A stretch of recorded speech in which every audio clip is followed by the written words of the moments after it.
The clock ticked past midnight. Mark was alone, shadows stretching across his cluttered desk. Papers rustled in the eerie silence. He was used to working late, but tonight felt different, colder. He packed his bag, eager to escape the suffocating office. The fluorescent lights hummed above, casting a sickly yellow glow. He glanced around nervously, his heart pounding in his chest. With a deep breath, Mark stepped out into the deserted hallway. His footsteps echoed in the stillness. Each step seemed to resonate with a growing sense of unease. He just wanted to leave.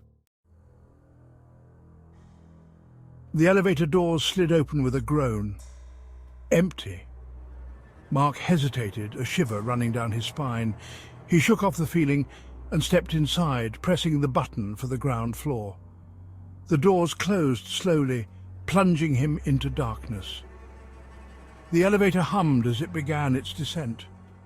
A familiar feeling of unease crept back in. The lights flickered, casting dancing shadows on the metallic walls. Mark felt a chill. Why did tonight feel so different? He wished he hadn't stayed so late.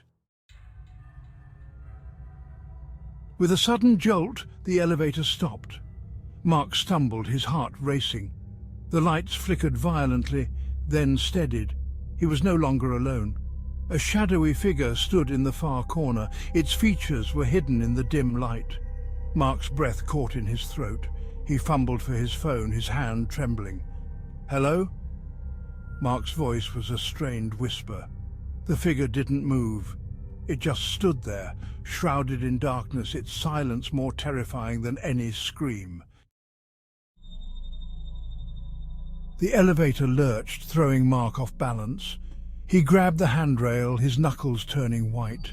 The shadowy figure remained motionless, but Mark could feel its eyes on him. A low whisper seemed to emanate from the figure, or perhaps from the walls themselves. It spoke of shadows and sorrow, of things lost and forgotten. Mark couldn't make out the words, but the chilling tone sent shivers down his spine. The elevator continued its descent, agonizingly slow. Mark wanted to scream, to pound on the doors, but fear paralyzed him. He was trapped, descending into darkness with something sinister. With a final groan, the elevator shuddered to a halt. The doors creaked open to reveal the lobby.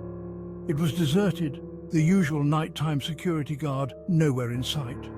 The only light came from the street lamps outside, casting long, eerie shadows. The figure in the corner remained unmoving. Mark didn't hesitate. He rushed out of the elevator, his footsteps echoing in the empty lobby. He didn't look back. He burst through the revolving doors and into the cool night air. He gasped for breath, his heart pounding against his ribs. He had escaped, but the feeling of dread lingered. The next morning, Mark learned that the office building had a dark history. A security guard had vanished from the elevator years ago, never to be seen again. Some whispered of an ancient curse, of a restless spirit trapped within the elevator's metal walls. Mark tried to dismiss it as a coincidence, but he couldn't shake the feeling of unease. He could still hear the whispers in the dark, feel the unseen eyes upon him. He knew deep down that he wasn't the first to encounter the elevator's haunting presence, and he wouldn't be the last. Thanks for joining us in tonight's terrifying tale. If you enjoyed this story, make sure to like, subscribe the Banana Boat, and hit that notification bell for more hair-raising experiences. Until next time, keep your wits about you and always watch the elevator closely.